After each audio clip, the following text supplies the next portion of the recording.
So for the past 10 years, from the year 2000 to 2010, I've been working in a forwarding company as a corporate sales account manager.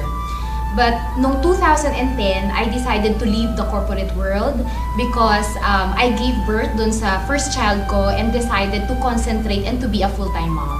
Actually, it was really a tough decision for me, knowing that mas malaki yung ini-income ko sa corporate world before compared sa husband ko. Pero I decided to be a full-time mom and full-time in V-Mobile because of one reason lang talaga.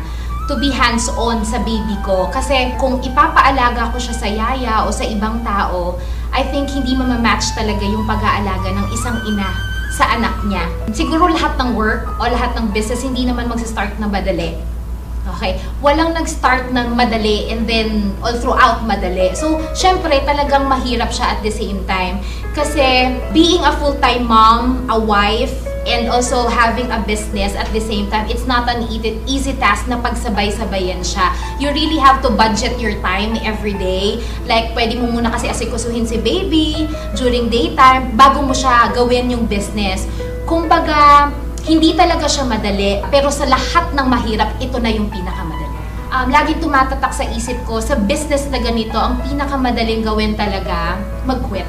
Pero at the same time, kung mag-quit ka, pinakawala mo lahat yung pangarap mo. Kasi lahat naman tayo nangangarap magkaroon ng time and financial freedom.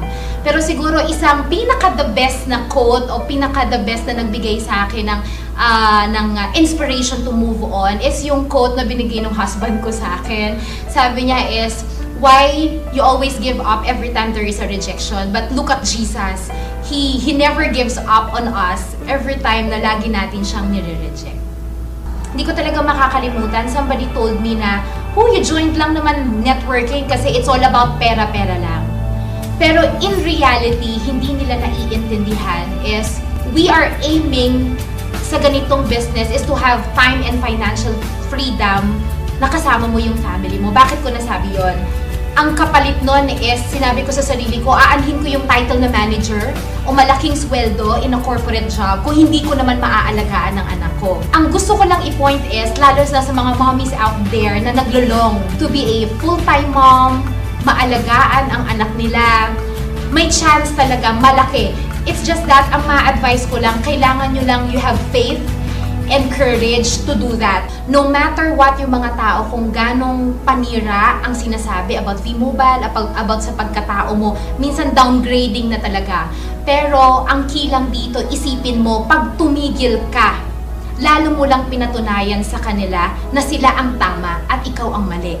So by continuing the business and showing your results to them na meron talagang nangyayari sa buhay mo, that's the best thing na pwede mong ipakita sa tao na you made the right choice in doing V-Mobile, not by being an employee and mawawalan ka na halos ng time para sa family. To be honest, ang pinang-invest ko dito in joining the business is last money na naming mag-asawa